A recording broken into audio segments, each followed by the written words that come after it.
Hello everyone, this is Cher talking. Welcome back to my channel. In today's video I'll be talking about the renewal of the Seeker's Path event. This is the second time that they changed the event for better. Now we have 4 different difficulties with 4 different stages and alignments of enemies so that you can train your units. But why would you train your units on this event? First of all, it has the highest status cap to farm right now in the game. It's the same status caps as the latest story chapter 13.2.5 of Joe's storyline, so that is 1750s. There's only one thing here: we are getting 3 status per increase, and in the new event we're only getting +2, but for all characters, so it's still pretty nice. Let's click on details so that we can see what the game says about the event. In the Seeker's Path, skills and spells will rank up easier than normal, and that is much easier and much faster. There is also a drop of the proof of training that can get you some goodies in the shop. But the next slide already explains your goals for this event: getting your skills to rank 99. Some skills will get much stronger when maxed, some will not, but it sometimes really affects the performance of your units. So take this event to get your characters maxed, especially new ones that you just acquired. So we have 4 different stages on this event. The first one, single foe, has only 1 enemy, but which enemy is that? The same one for all stages is Ezra. Ezra will be stronger if you face him alone, but he can still be pretty strong in the other stages as well. On this one, we can talk about how to approach this fight. He doesn't have any elemental resistance or weaknesses, it's just 0, so everyone is doing neutral damage. But if you have a character that does more damage when attacking a weak target, it would not trigger the passive, so it will do a little less. Also, you cannot try to inflict any type of status elements because he resists everything. He attacks with most type of stuffs as well, so you should not focus too much on something. Just bring your best characters with the best equipment that you have, and that should be okay. Characters that you want to trade, of course. So, why would you train in each different stages? I have to say that I don't like the column or row stages. Why? Let me tell you why. They have more HP. They have 280,000 for the ultra hard stage. The one that has our range has 5 enemies, and it's 5 enemies with around 150,000. So they have close to double the HP. So there are multiple ways to try to rank up your skills, but I believe that most of the time you only want to face 1 enemy. Why? I know that when you face him alone, it seems to be a little stronger, but you can just survive better because it's just 1 enemy to handle. Even if you are training AoE skills or AoE spells, it still works the same. So I want to show you how I'm doing this. I have 5 characters here that I want to train, and the best formation to bring here is the Rapid String one, because Ezra is pretty agile, but he will still miss many attacks if you bring characters with high status. So I will be training here some of my attacks. In this event, you start with 20 BP. This should be noted right on the start because this changes everything. And characters that have very high BP costs will be able to be easily trained here. Like this version of Polka has an attack with 13 BP, so he cannot use that on turn 1. So you bring him here and it's easy to farm and train. So he's going to start with ScherBR, and then on turn 2 he will have 10 BP. Why? He started with 20, he lost 13 and got 3 on the second turn, and he's gonna use Scatter Explosions. After that he will only have 4 BP and he's gonna use Fireball. The good thing is that I will be able to train ScherBR. Scatter is already maxed, so it will be kind of a waste, and then he will go to Fireball Plus and he will train this skill. You can also do something different. You can go here on this version of Polka and change his BP cycle so that he even ignores Scatter Explosion since it's already max trained. How do you do that? You go to Manage BP, increase that to say 16, or you can just simply also increase Scatter Explosions, and then he will always have only 3 BP to keep using Fireball. So he will not use Scatter Explosions. It's better because maybe the enemy will not resist so many turns and you can just start training Fireball on turn 2 instead of turn 3. That is something that I'll be doing with this version of Polka. Let's see the other characters, see if we can change something about them as well. Look, the house start with 20, she will be able to use Cyclone twice, and then she will just train Air Bolt. Then I also have Hilda. She has a good cycle. She's gonna use Sword Ballet twice, and then she's gonna use either a Lunge or Light Speed if I awake. But this character is here just to explain. Then we have Evelyn. Look, Evelyn will start with Vermilion Sense. She will not be able to use that again because she will need 24 BP. She only has access to 23 in 2 turns. So she's gonna train either Ring of Life or Dark Ball. Since I fully awakened the skills already, I can't choose which one she will train. I can leave Dark Ball on 6th. And she will use Dark Ball after Vermilion Sands. Remember that in this game, the character will always use the spell with the highest BP cost before the other ones. So if I want to train Drain Life, I just go in and place it on 6. That's how you set up your characters to train. There is another one here. We have Leonid. I fully awaken all of his skills as well. He's gonna start with Damnation twice, and then he's gonna train Punishing Fist, because he has 26 PP on turn 3. But then if I want to level up Black Pearl, I click here on Manage, and I increase Punishing Fist, and then he's gonna skip that on turn 3 and use Black Pearl. That's how you can do this. Okay, but since these characters are not my mains, I am bringing them fully equipped for my training sections, and we can talk about the best stage now.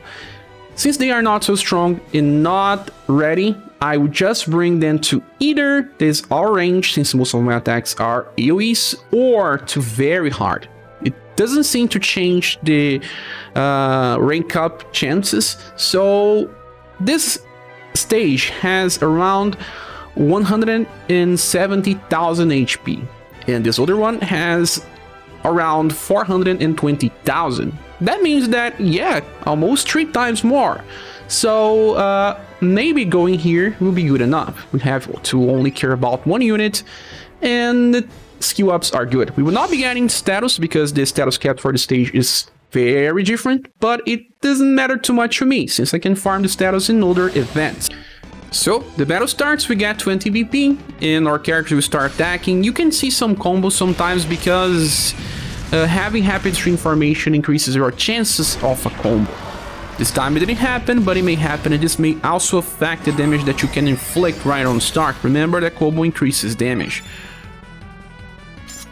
If you are doing too much damage, choose your best attacker, remove the main weapon so that you can reach turn 3. In this case, I'm training till turn 3 because there is a skill that can only be used by that. Second training of the Damnation. See, they are doing combos now.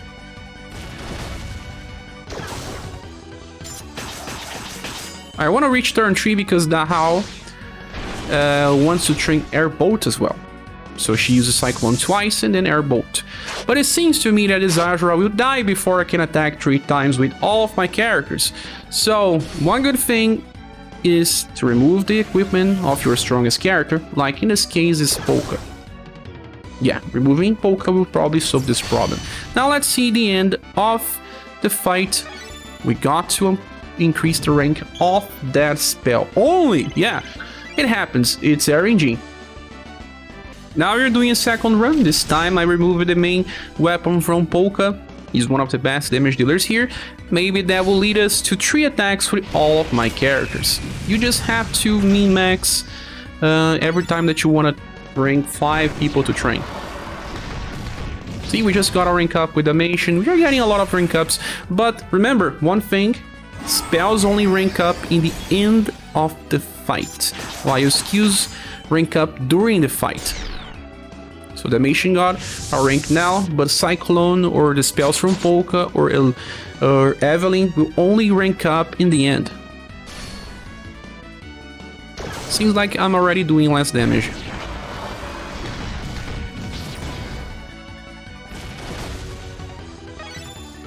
See, I rank up because this is a skill and not a spell.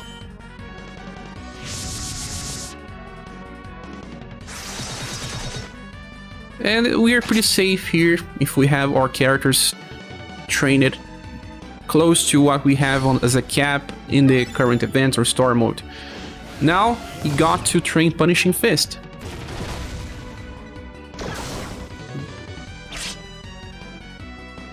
And just before, well, we almost got her to use her bullet, but she died.